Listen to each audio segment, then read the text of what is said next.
Good afternoon, everyone. We're all here for our second session of the seminar on China, and it's a pleasure to have David Firestein back with us. Welcome, David. Before we start, I'll just do a quick reminder for everybody on logistics. So if you have technical questions, please enter them into the chat. And if you have questions, please enter them into the Q&A and we will do questions at the end. And so David, it's all yours. Great. Judy, thank you so much. I really appreciate it. It's great to be back with everyone again. As I said last time, I just wish we could all be in person, or at least I wish I could see everyone's faces, but instead I'm looking at a dark screen and a little light next to my camera, and I'm going to try to keep looking at that light so that it appears that I am looking at you. It's a little disorienting, as everyone knows, to try to speak this way. But anyway, I'm delighted to be able to do this second session of our 6-session class. And again, thank you so much to all of you for taking the time to be a part of this and for having interest in this really important topic. Without further ado, let me get into the topic for this week. And I think it's a very important one. Last week, we talked about the history of the U.S. China relationship in a kind of a very brief and abbreviated way. It's a long history, but I wanted to try to contextualize why the relationship is where it is today in terms of the history or where it has come from. And so I think we did that, and I was delighted to have your questions afterwards. And as with each session, we'll have time for questions and discussion after my presentation today. Today, I want to talk about the sources and origins of mistrust in the U.S. China relationship. This is a really big topic. I think it's a profound topic, and it's one that I think we don't pay enough attention to, either in this country or in China, as we try to understand the dynamics and the complexities of the U.S. China relationship. I think all of us that pay attention to the news, as I think everyone in this group does, understand that the U.S. China relationship is in a very difficult chapter at this moment in time. And yes, we are, of course, now at a transitional moment as the Biden administration just took office yesterday. But that being said, it is a very strained relationship. And I would say it's also fair to say that mutual trust between the United States and China is probably at a modern era all-time low, at least dating back to 1979, I think, if not even to the 1972 visit of President Richard Nixon to China. So we have really seen trust drained from the relationship over the last several years. And quite frankly, in particular, over the last year, with COVID-19 being a major trust drainer in the relationship over these last 12 months. That all being said, I think there's a really interesting conversation to be had around the topic of what are some of the deeper sources and origins of mistrust within the U.S.-China relationship, because there is a lot to the relationship, and there are a lot of currents in the relationship that are very deep and that don't necessarily rise to the surface and that don't necessarily manifest themselves as disagreements or friction over particular issues, but rather are still there and are affecting the way that each country sees the other, and affecting mutual strategic perceptions and affecting the assumptions that we make about each other, some of which are accurate and some of which are inaccurate. And so I want to talk about those deeper sources of mistrust. Over the years, I have given a presentation that I think I first did, if memory serves, in December of 2009. It's not exactly the same presentation I'll do today, and a lot has changed since then. But the essence of it has been the notion of what I call the 6 layers or the 6 levels of mistrust in the relationship between the United States and China. And I think the core ideas that I developed about a dozen years ago are still very much applicable today. And I'll go through those in the course of my presentation. The point that I want to make is that the origins of mistrust and the causes of mistrust in the U.S.-China relationship go much deeper than the surface level things that we often talk about in terms of the headline story of the day. And so I want to sort of enumerate the 6 levels, and then I'll say a few words or speak for a few minutes about each one. That should get us to about the 45-minute mark of this class, and then that should leave us about 25 minutes for questions and discussion. With any luck, I may even end a little more quickly than that. But the 6 areas or 6 layers or levels of mistrust that I want to share with all of you are as follows. Number 1, and I'm going from the most profound and the deepest to the most superficial, and I think an order that I think is quite logical. So at the most foundational level, there is the issue of civilizational and cultural sources in U.S. China mistrust. The next level up is ideological. And so from civilization and culture comes ideology. From ideology comes the 3rd level, which is doctrine. From doctrine comes the 4th level, which is national interests and different ways of looking at national interests. Specifically, the US and China look at their national interests quite differently, and there are some tensions and some mistrust that is generated from those differing assessments. Fifth rather, is the layer of diplomatic style. And finally, there is what I would refer to as discursive method, or the way that we talk about foreign policy, the way that we in the United States talk about China, the way that Chinese in China talk about the United States. The ways that we talk often themselves, whatever the underlying issue, generate mistrust and often misunderstandings as well. So those are the 6 layers or 6 levels. And I'll start with the deepest and most profound and build up. And as you can see, in many cases, most cases, I think, the next level up really derives from the level beneath it. And so that's why I've structured the talk in this way. So the first thing I want to talk about is the issue of civilizational or cultural sources of mistrust in U.S.-China relations. This is an area that I think is probably the single most important element in the relationship when it comes to explaining why there are some structural trust issues in the US-China relationship that don't have anything to do with the specifics of what happened in Hong Kong, or what's happening in Xinjiang, or what's happening across the Taiwan Strait, or what's happening in terms of trade tariffs. This is the deepest civilizational level of how our countries fundamentally diverge from each other in some very basic ways and mindsets. Let me give you a couple of examples of what I call the civilizational or deep cultural sources of mistrust.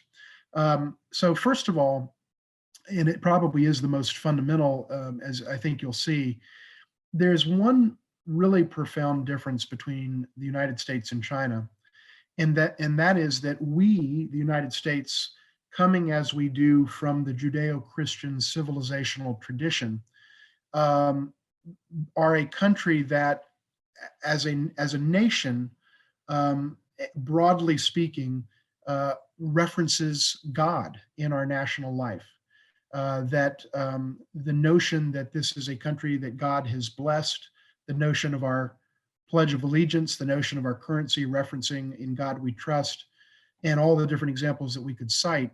But from a civilizational standpoint, we come from the Judeo-Christian civilizational tradition, and the notion of God is really, whatever one's religion or denomination, for most Americans, for I would say the great majority of Americans, the notion of God is something that is very deeply intertwined with our sense of who we are as a nation.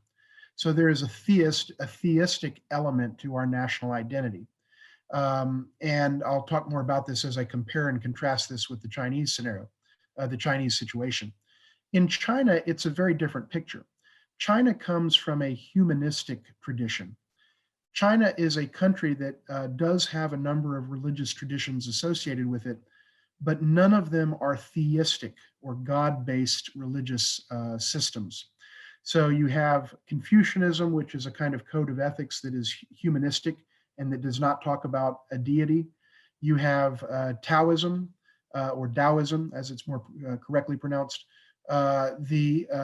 which is a philosophy and perhaps in certain ways functions as a religion, but certainly as a philosophy. And you have Buddhism, which certainly is a religion, but not a theistic religion in the sense of the Abrahamic faiths, let's say. So in that regard, China is a humanistic society. And the implications of that one difference in our two countries, and we're not the only countries that fall into one or the other category, but speaking about the United States and China, we do fall into two different categories. And the implications of that are very, very profound. I'll just give you one example as an illustration of how profound the difference is when it comes to a specific issue in US China relations. So take the issue of human rights. The issue of human rights has long been an issue in the US China relationship, really dating back certainly to 1989, if not earlier. And it's been a theme that sometimes has been very prominent, sometimes has been less pronounced, but has generally been an issue, quote unquote, in the relationship from a US standpoint. Well, how do we define human rights in this country, in the United States? We define human rights as being the rights that God has given us and that no man or woman has the right to take away. By definition, that is the definition of human rights. It is, we are endowed by our Creator with a capital C in our Declaration of Independence. We are endowed by our Creator with certain inalienable rights. The notion of God-given rights is central to our understanding of human rights. It's because God has given us these rights that no government inherently has the authority to take those rights away. But China doesn't come from that same tradition. And again, I say none of this with any judgment whatsoever. I'm just drawing out a distinct contrast between our civilizational traditions. In China, there is no notion of God-given rights because there is no notion in indigenous Chinese culture of God in the sense of the term that we define God. And so the notion of rights is a human construction, not a construction associated with the Almighty. And as a result of that, what humans give, humans can take away. What people give, people can take away. What governments give, governments can take away. And the rights in China are construed as being given by people, namely the Communist Party of China, the government of China, however it might be defined. And that which can be given can be taken away legitimately.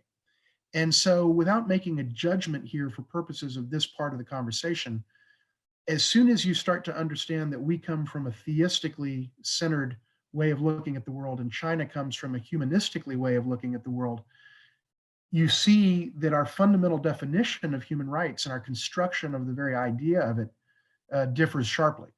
And what I've seen as someone who's been involved in US China human rights dialogues when I was a US diplomat is that we often use the word human rights, which can be translated into Chinese and back from Chinese into the English language, but that the word itself doesn't mean the same thing.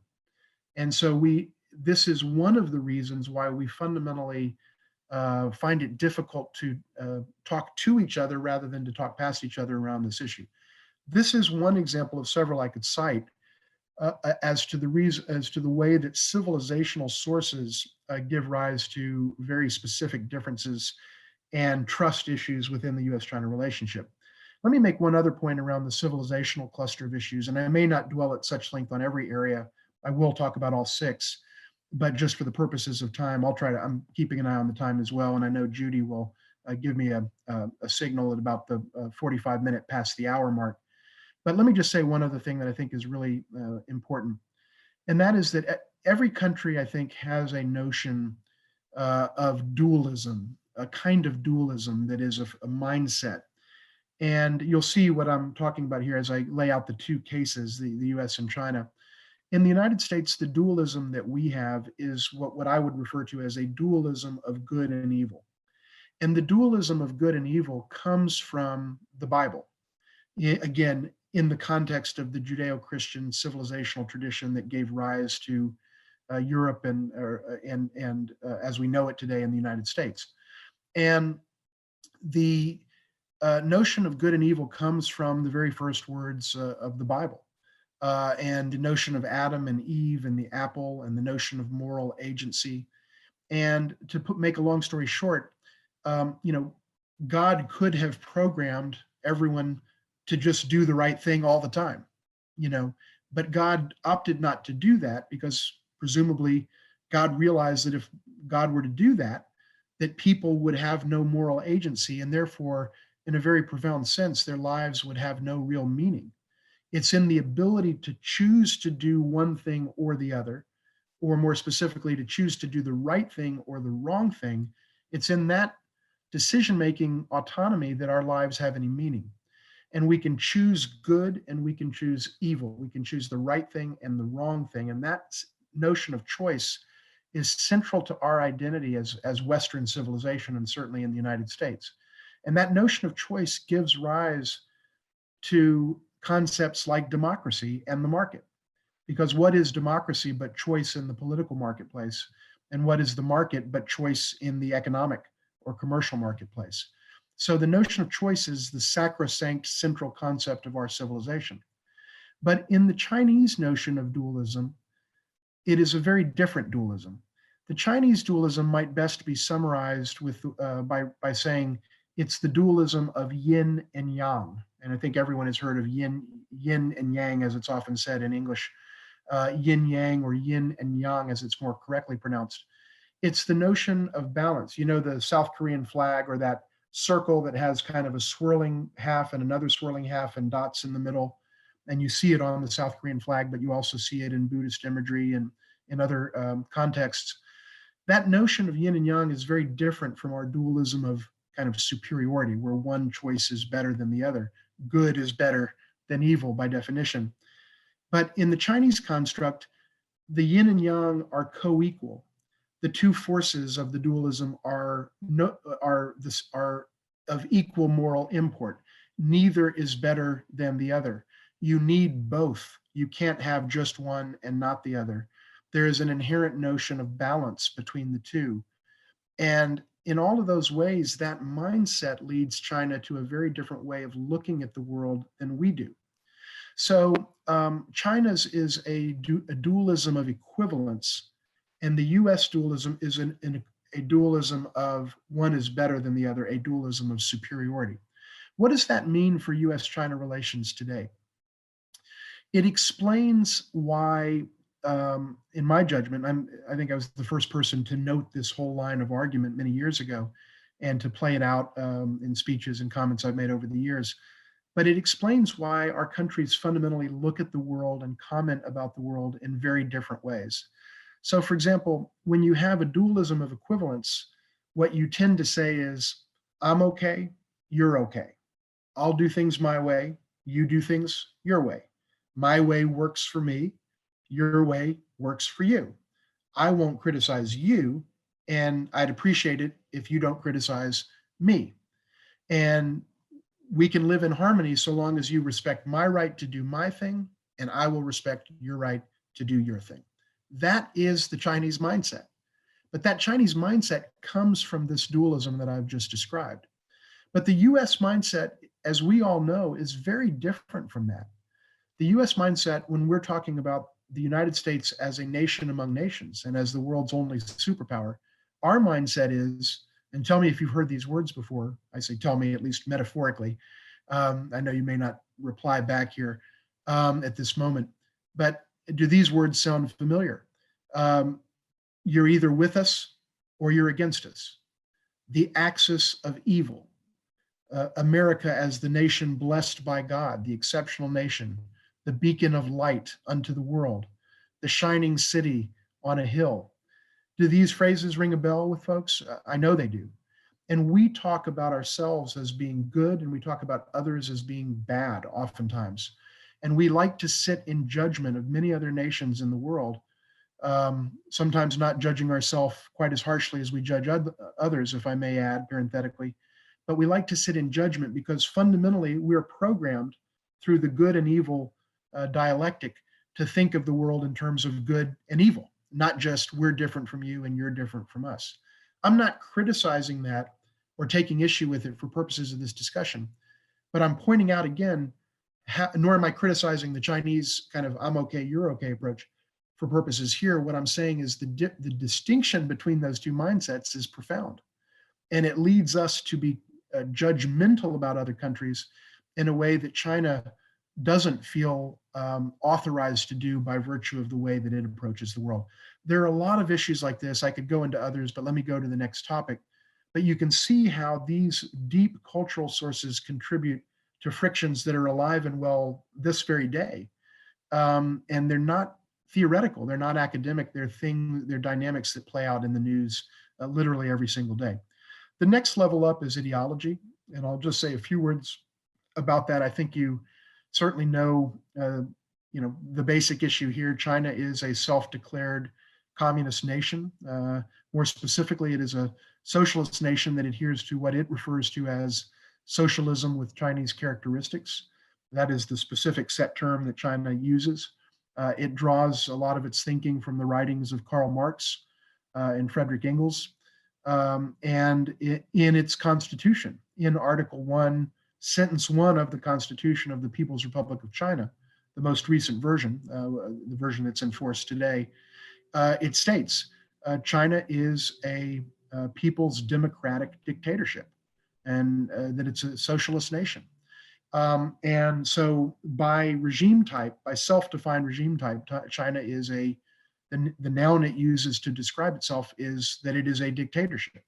That's the word China uses to describe itself in its own constitution. Well, we're a very different type of polity, and we have a different national ideology. Obviously, we're a republic, we're a federal system. We have a central government, a federal government, we have state governments, we have democratic processes via which we choose our leaders. And we've just seen a peaceful transition of power after quite a bit of drama over the last few months, and certainly over the last couple of weeks. But that this is what we do. And we approach governance very, very differently than China does, and China approaches it very, very differently than we do. So there is a very profound ideological difference in governance, in the way that we organize our polity, in the way that we organize our economy. It's not just politics, and it's not just a question of we're able to cast ballots that are meaningful in an election, and Chinese citizens don't have that same right de facto. It's not just that. It's also that from an economic standpoint, much of the Chinese economy is state-owned, something that is not true to nearly the same degree here. There are a few state-owned assets in this country, but relatively few. And we're generally a private sector economy. And so there are profound ideological differences around these issues. And I won't delve into them except just for purposes of time, except to say that this is a pretty self-evident source of mistrust between the two countries. Because as we all understand, in this country, communism does not have a great reputation. And we fought, if you will, metaphorically, a long Cold War with the Soviet Union and the Soviet bloc, and have always viewed communism as antithetical to our values and our interests as a nation. But meanwhile, China looks at their system, and from their perspective, looks at us and sees a system that they wouldn't want to adopt for them. And so that ideological distinction is very profound, and it has far-reaching consequences. There are a lot of things that one could mention also under ideology. I'll just briefly touch on them before going to doctrine. And that is that China sees itself as a developing country. In some ways, yes, it's more than that. It is the number 2 economy in the world. But if you look at per capita GDP, it is a developing country. Perhaps over a period of time, it'll become a sort of a mid-ranking company in terms of GDP per capita, gross domestic product per capita, but it's still fairly low on a per capita basis. And there are parts of China that are very underdeveloped, even as there are parts of China that are just as developed or more developed than certain parts of the United States. But they think of themselves ideologically as a, quote, developing nation rather than a, quote, developed nation. And that's part of the Chinese ideology. That's part of where the United States and China also see some divergence in our perspectives. There is also an ideological distinction around the way we govern. This is kind of a subset of the issue of communism versus, quote, democracy. But it's the notion that China has a highly centralized system of government. It has a central system. The notion that a province could do something that is different than what the federal government, what we would call the federal government does, or what the Chinese would refer to as the central government, That concept doesn't exist in China. Provinces have to adhere to central guidance as they undertake the work of their particular province. And so then it is a centralized system that is very different from ours. We have a federal system in which sometimes state A does something that's exactly the opposite of state B, for example, with reference to the death penalty, or with reference to mask mandates in terms of COVID-19 and a host of other issues. And the federal government can compel states to do certain things, but cannot compel states to do many things. And there are constitutional issues there, et cetera. So these are the areas where there's some ideological divergence that give rise to misunderstanding and mistrust. Let me talk about doctrine. That's the third level up. So civilization, ideology, now we're at doctrine. Ideology drives and informs doctrine. And from foreign policy doctrine standpoint, there are some big issues and differences in the United States-China relationship that are not often commented upon, but that are very real and very significant. One of them is that, and probably the main one, is that whereas the United States purports to, and I think sincerely, purports to stand for certain values, certain fundamental values in our foreign policy, China really doesn't purport to stand for sort of values per se.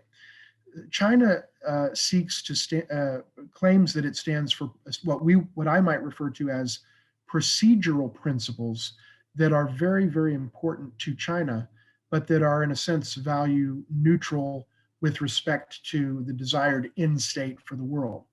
So China attaches a lot of importance to how countries get along, whereas the United, and I'll come back to that in a second, whereas the United States attaches more importance to what the end result is for people. And that is a very, very fundamentally different way of looking at the world and trying to work with the world. So for example, China has something that it refers to as the 5 principles of peaceful coexistence. And they are all what I would call procedural principles, that countries should deal with each other on the basis of respect, on the basis of mutual benefit, on the basis of reciprocity. They should respect each other's territorial integrity. They should respect each other's sovereignty. And a number of these types of kind of process principles, these are the things that China says matters to it as a nation among nations. But the United States comes at it very differently. It's not that we necessarily disagree with those concepts. It's that we look at the end game and say, what is the world? How do we want the world to look? What do we want people's lives to look like? We want people from a US vantage point, stated from a US vantage point, to be freer, to live in greater dignity. We want women to have greater roles and greater dignity. We want children not to be used for child labor. We want human rights to be respected. We want people to have the right to say what they want, think what they want, worship how they see fit, and so forth and so on. These are the things that we say that we want to see. Now, when you look at those two sets of goals, you can see that they are very different. They're not opposite because they're not even in the same plane. They are different things. They're referring to different types of things. But China does not make any aspirations, does not articulate any aspirations for the kind of things that the United States says that we want to see in the world. But it does say, whatever we do, we need to deal with each other in this way. And the United States basically says, however we deal with each other, this is the end result we want to see. So one of the things that I've said that's kind of one of my more interesting quotes, if you will, about U.S. China relations is not that our values differ when it comes to what the U.S. wants to see in the world and what China wants to see in the world. It's that we espouse values in our foreign policy and China does not. That's the difference. That's where the two countries diverge. And yes, it may also very well be true that, and it is true in a number of different areas, China's values and our values are different. But even beneath that level, the bigger difference is that we espouse values and they don't. And I'm not saying either with any sense of judgment for purposes here, but what I am saying is that that's why, to use a metaphor, if you will, uh, our railroad tracks and their railroad tracks aren't on the same gauge.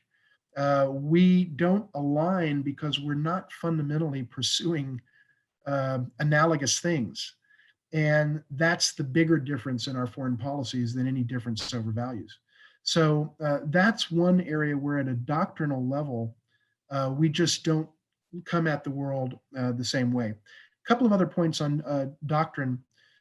China seeks to see a world that is multipolar and in which China is one of the poles in the world, alongside the United States, alongside Europe, alongside Japan, alongside perhaps Russia, arguably, and perhaps a couple of other countries over time, India, maybe Brazil, some of the big players in the world. China wants to be one of those 4 or 5 or 6 or 7 poles in the world. And it wants to be a co-equal peer of other countries. Whereas the United States, by doctrine, if you look at the national security strategy of our nation, both under the Trump administration and under preceding administrations, our stated goal is to maintain supremacy and primacy in the world. That is what we literally say in writing that we seek to do. We seek to maintain the sole position of primacy in the world. In other words, we want to remain the world's only superpower. We want to remain the world's strongest country. We want to remain the country in the world that can and does impose our will on other nations anytime we want. And that's what we say we want to do. Not necessarily in exactly those words, but exactly that meaning. Now, as you can see, there is an inherent doctrinal tension between the United States in terms of our desire to maintain our primacy or supremacy from a power standpoint, and China's objective, which is to become as powerful as the United States and others and to be one of the co-equal peers in the world. And around that doctrinal discrepancy or divergence, there is tension and there's mistrust on the part of China toward the United States and mistrust on the part of the United States toward China. And again, looking at it from an American perspective, the US administration, generally speaking, and certainly under the Trump administration, has a problem with China simply because China specifically states that it seeks to become as powerful as us. And we have a problem with that. And they have a problem with the fact that we don't want to see that. And so you can see that there's a lot of tension there. But let me build this out by making one additional point that I think is really profound. And I think I'm the only, certainly the first person that said this some years ago, probably the only person that's made this point in this way. And that is the following. There is a structural tension that relates to doctrine in the very specific issue I just mentioned, in the relationship that I think is never going to go away, certainly in our lifetimes of our children. It's structural. And the tension is this: there is a twofold inconvenient truth about the U.S. China relationship. And it's this, that from a Chinese perspective, the only country in the world that has the capacity and may at times have the will, may at times not have the desire, but at least has the capacity to fundamentally terminate Communist Party rule on the mainland forever. There's only one country in the world that can do that in the Chinese mind, and that's the United States. And so the leadership of China views the United States with a great sense of wariness because it understands that only the United States could achieve that objective, which of course is an objective that is antithetical to the Chinese Communist Party's objective of remaining in power permanently. So there is a huge tension around that. But by the same token, the other side of the coin is that, stated from a US perspective, in this country, and I'm articulating something that's not often articulated this directly, but it's absolutely real. There is a sense in this country that China is the only nation that can fundamentally alter our way of life for the worse and permanently. And that's what we've seen bleed through Trump administration policies over the last several years, but it even undergirded some of our strategic thinking about China to a lesser degree, but still there even in years preceding the Trump administration. This notion that alone in the world, China is the country that could actually make our quality of life worse and at a fundamental level and permanently.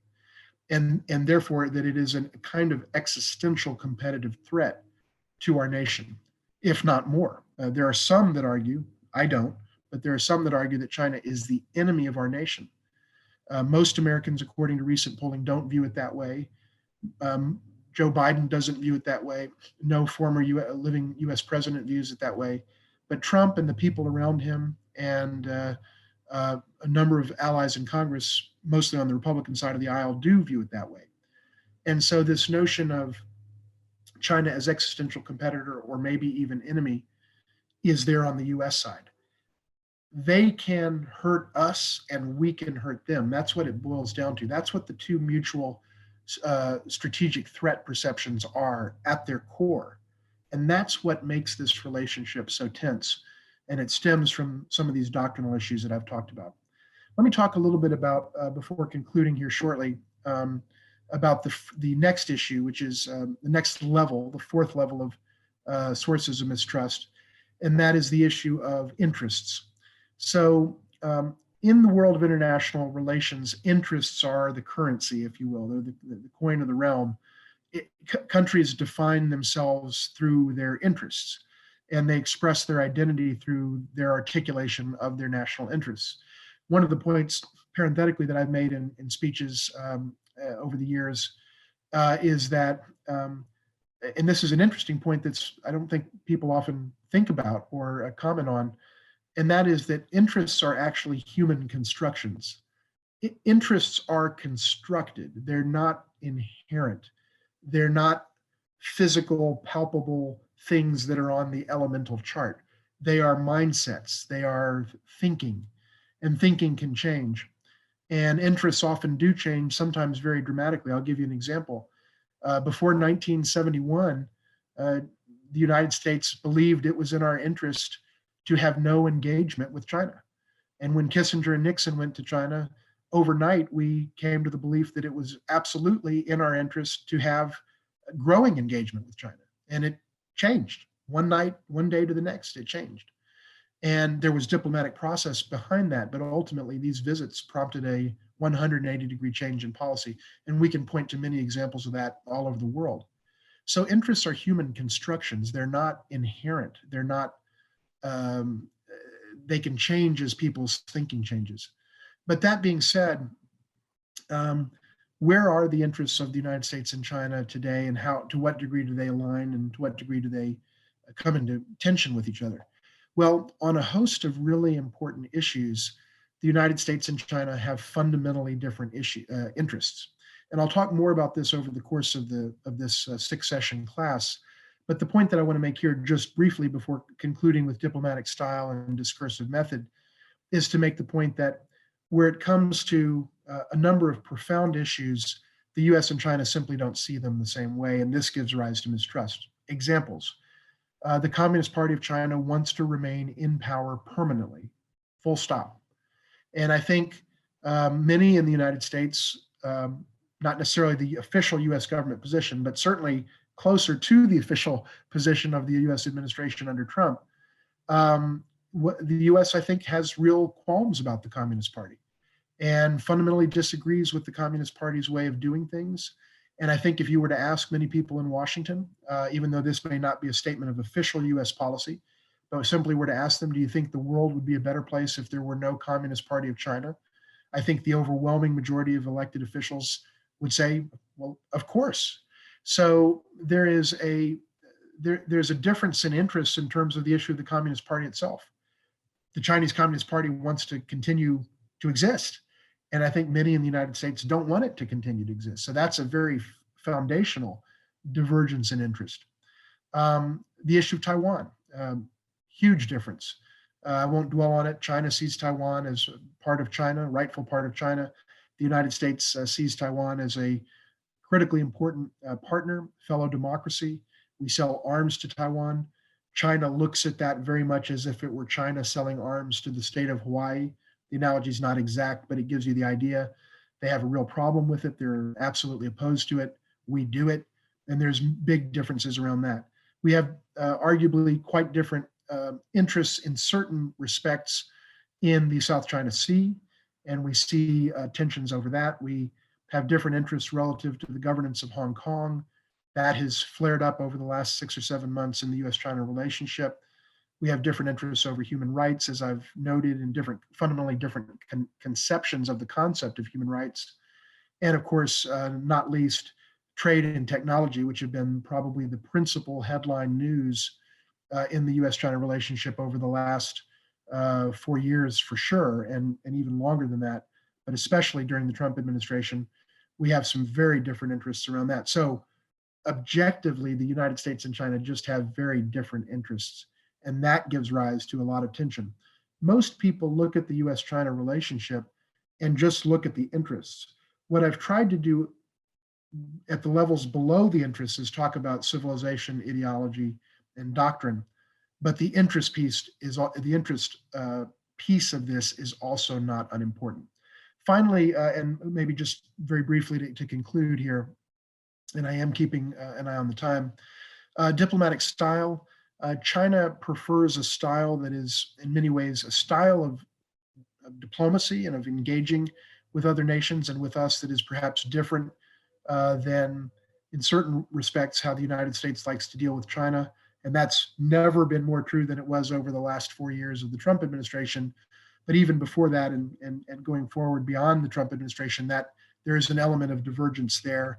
China prefers discrete diplomacy generally, and while it oftentimes has been very vocal and critical of the United States, it has done that almost always as a tit-for-tat reaction to things that people in the United States are saying. But by nature, it would tend to prefer to, it would have a preference for diplomacy that's quiet, discreet, behind closed doors, and so on.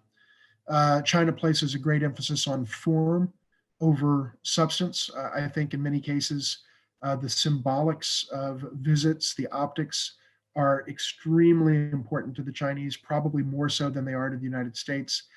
I don't mean it as a slight or as a negative comment to say that I think that China just culturally places a huge emphasis on form and on protocol to a degree even that the United States and most other countries don't. Also very important in terms of diplomatic style is the notion of mutuality and mutual respect. And China doesn't, for a lot of historical reasons, doesn't want to be seen as a second fiddle, doesn't want to be framed as the younger brother relative to the older brother of the United States, and it wants to be respected. There was a period in Chinese history lasting approximately 100 years, from the mid-1800s to the mid-1900s, where China sometimes refers to that as the so-called century of humiliation, during which time China was really bullied by many nations, some of the most powerful nations from Europe and Asia over a period of 100 years. And it was really, it left a scarring on the Chinese psyche about issues of respect. Frankly, I can understand that, given that experience. It's not an experience that we've had. We've won most of the wars we've ever fought, except arguably for Vietnam. But bottom line is, we think of ourselves as winners, and China historically has had some very negative episodes in its history, and all of that colors diplomatic style. The United States can be more brash, can be more public, and much bolder in the rhetoric that we typically use. And so there is a stylistic difference. And that leads to the last point, which I'll conclude with. We talk about ourselves and we talk about each other differently. One of the things you'll often hear Chinese say about certain US policies is that policy A or policy B has, quote, hurt the feelings of the Chinese people, hurt the feelings of the Chinese people.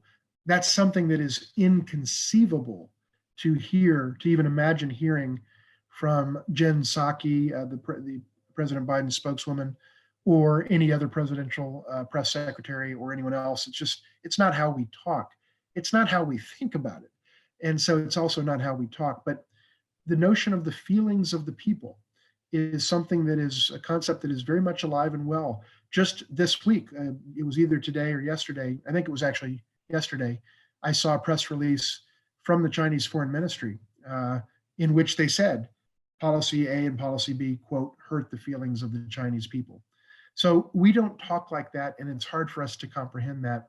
On the other hand, we say things that China would never say. We talk about the axis of evil. We talk about good and evil in the world. We talk about us being blessed by God. We talk about us being a beacon of light unto the world, and everyone should follow our example, and so on. And those kinds of messages don't resonate in China. It's a style of communication that is very different from theirs, and it causes problems in terms of communications getting meaning across in both directions. And it generates misunderstanding, and it can generate mistrust, because sometimes even where there is policy agreement, the language that is used is so different that that in itself creates some issues. I won't go into more detail on these issues. I think I'm out of time here. Because I want to leave plenty of time for your questions, and I see on the screen that there are a number of questions that Judy will help us get through. Let me just conclude by saying, I think what I hope to do in this session is to give you a sense of what's underneath the hood in the U.S. China relationship. It's not just the headline. There's a lot churning underneath that I think we need to be aware of, and that we need to surface so that we can have more fruitful communications and more constructive communications, and actually try to solve some of these problems that are on our U.S.-China agenda. So with that, I'll conclude, turn the floor over to Judy, and I look forward to your questions. Great. Thanks, David, for another insightful discussion. So we have lots of questions. The first one is from Dave S., and he asks, is the notion of God or not God a significant factor in China's persecution of their Muslim minority? And how does the Chinese Communist Party, parentheses barely, tolerate the many Christian Chinese? Those are great questions. And I think there is a nexus between this topic of God and the way that China looks at religion. Fundamentally, China is the Chinese leadership, the Chinese government, the Chinese Communist Party, most fundamentally. Well, first of all, the party itself is an atheistic party by charter, by definition.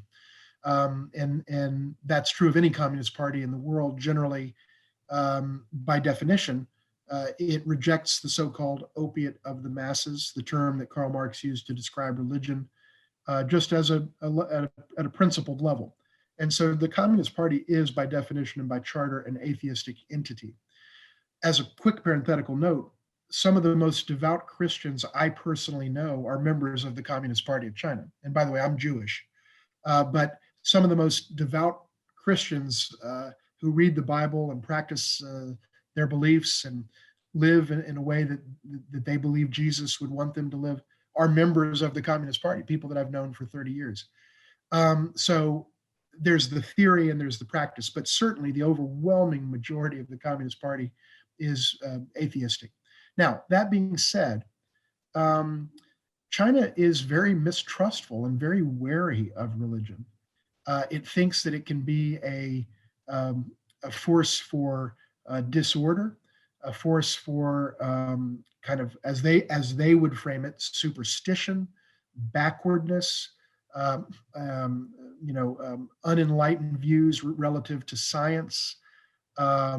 And from their perspective, China's communist leadership believes that religion, generally speaking, there is a wariness about religion along those lines. But there is a more fundamental wariness about religion for this reason.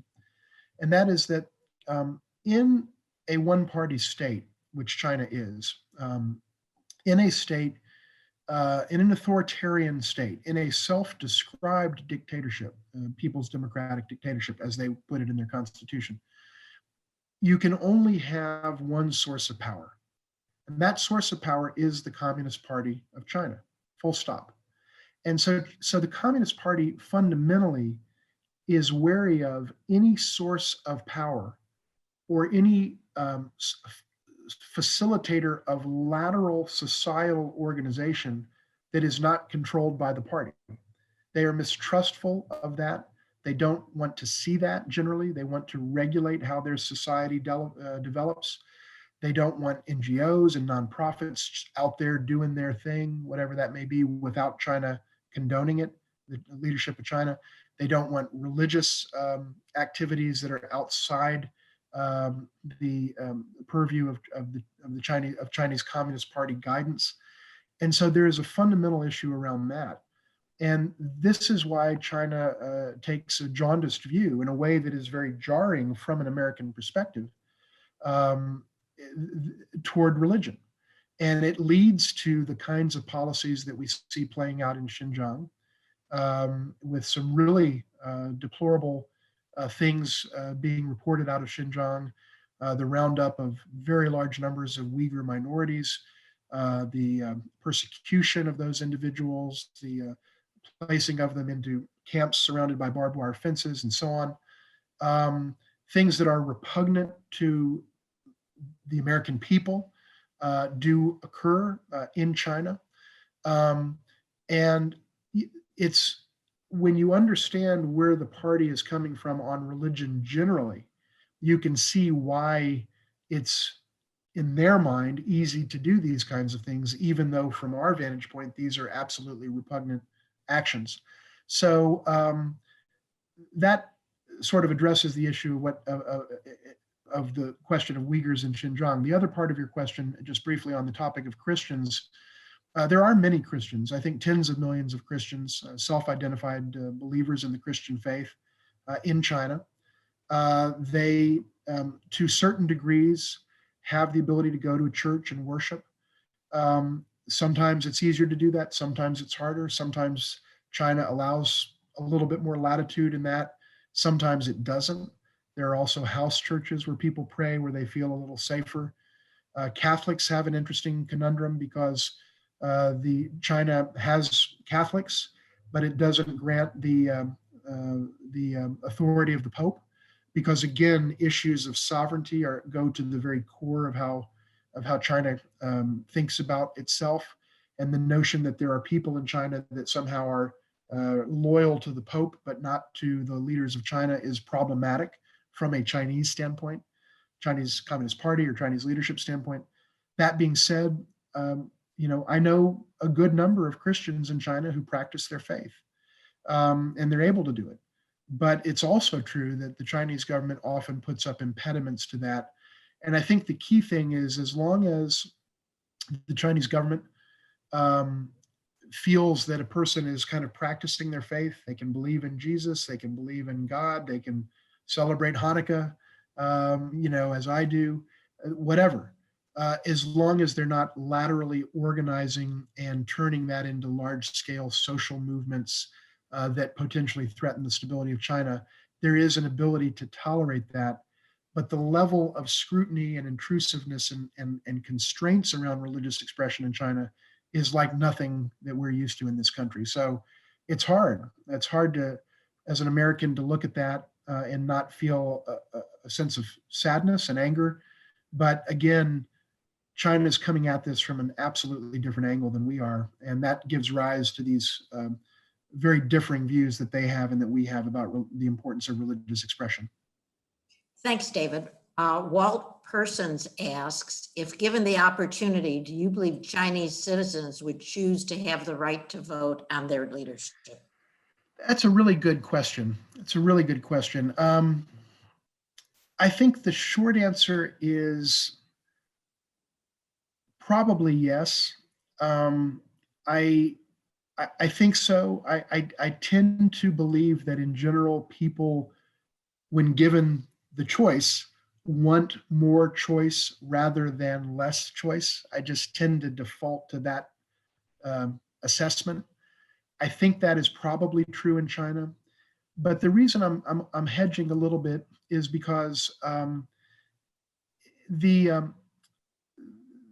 a notion that particularly the Trump administration put out, and really I think it's fair to single out the Trump administration, because alone among all US administrations in history, the Trump administration made a decision a couple of years ago not to talk about China, but only to talk about the Chinese Communist Party. And that's what they put in all of their statements. the Chinese Communist Party did this and the Chinese Communist Party did that. It would be the equivalent of China saying the Republican Party did this and the Republican Party did that when they're referring to Trump and Mitch McConnell and so on. But anyway, that's what this administration did. That's how we chose to frame it, we as a nation. And there's a narrative that is associated with that somehow the people of China, it's implicit, sometimes it's made explicit by senior officials now who are now gone, that Chinese are living under the jackboot of the Communist Party and that they are miserable because of that. And while I know what system of government I would want to live under, and I think it's the same system of government that all of you would want to live under, our system of government, I think objectively that type of simplistic narrative about sort of Communist Party bad, Chinese people good, kind of the George Orwell Animal Farm, Chinese Communist Party bad, like a sheep's sound, Chinese people good. That's the narrative. Well, the fact is the Chinese Communist Party, I think, enjoys more support from the people than many in this country are probably prepared to understand or recognize. And it's not because the Communist Party of China are angels, but it's because the Communist Party of China, notwithstanding some things that they've done that are abhorrent to the people of China and to many in the United States and around the world, they have also delivered some really major successes for the country. And by the way, Bernie Sanders made this exact point in a debate in the Democratic primaries, and he took some hits for it, predictably, but he did make this point, and he was factually correct.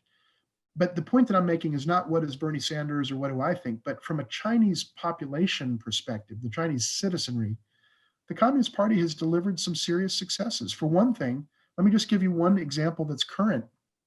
I won't dwell on this and I'll stop here shortly because I know we have other questions, but China didn't have a COVID death for 8 months. Full stop. We have a 911 every day. We've lost 400,000 dead, 407,000, I believe, as of today. We're losing 4,000 a day dead.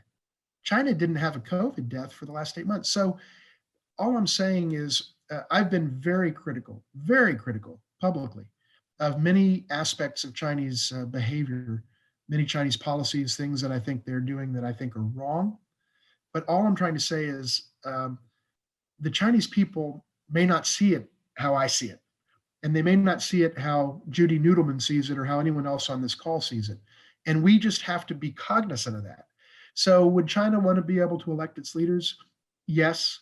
But do they disagree with generally, with certain things that China does or its heavy-handedness or its violation of rights, et cetera? I'm sure many people have strong feelings about those things. But I just would say there is also an element of the other side of the ledger that the Chinese understand, but most politicians in Washington either don't understand or can't or feel they can't talk about it because it would be so politically damaging to even acknowledge that the Chinese people feel that way. So I just wanted to flesh that out in that way. Thanks, David. Ona asks, based on what you have said, do you think we will always have a stalemate if we try to influence them regarding the Uyghurs? And for some of us, you might want to give us background on the Uyghurs. The Uyghurs, yeah. Let me say a couple of things. First of all the reports I've seen, including from the United Nations, but also nonprofits and others, have painted a picture of things that are happening in Xinjiang that I think are really disturbing, troubling, and deplorable. Now, that being said, there's a distinct question. What is the ability of the United States to influence China's behavior with respect to that particular question? Namely, the Uyghur minority, which is a Muslim minority ethnic group in the western part of China, a part of China known as Xinjiang. What is the ability of the United States, I think the question is, to influence that? The answer is basically none. I'm not happy that that's so, but I'm just trying to be realistic and honest in my assessment. Um, Let me make this point that I think drives the point that I just made home. And by the way, Secretary Pompeo just made a statement. The now departed Secretary of State Mike Pompeo, who's no longer Secretary of State, said earlier this week, I think it was on Monday, that he made a statement about Xinjiang in which he said, since, as he put it, since at least March of 2017, but really it is since March of 2017, he got the timing right, China has been engaged in a series of activities, actions in Xinjiang that are, basically really bad, including the following things. And he listed it out. The most interesting part of that statement is the date. When did this start? It started in March of 2017, 2 months after Donald Trump took the oath of office. And the point that I want to make here is not just to beat up on the former president, as I have often done in my public comments about his policies toward China, simply because they've been very damaging to our country, not because they hurt China. But leaving that aside, the point that I want to make here is a broader point. It's really not just about Trump. This self-described, quote, tough on China guy, Mr. Trump, it was on his watch that all of this happened. It was on his watch. It hadn't started before he became president. So the notion that some kind of a tough guy can come in and really show China what's what and get them to stop this and to stop that and force them to do this and demand that they do that, it's just laughable, because in every material respect, including in Xinjiang specifically, China's behavior has gotten far worse during the 4 years of the Trump administration, according to the Trump administration's own definitions. According to their own metrics, it's gotten far worse these past 4 years than it was 4 years ago, which just shows that just being, quote, tough on China doesn't mean anything. It doesn't mean a doggone thing to the bottom line of those people in Xinjiang. They're doing worse today than they were on January 20th, 2017, by every measure, including by Secretary Pompeo's measures, which is why he used the term genocide 3 days ago to describe what's happening there. But it's happened on the just departed President Trump's watch. The point that I want to make is that, to go back to the question, what the United States can really do to affect these matters is virtually nothing. But we can and should give expression to our values.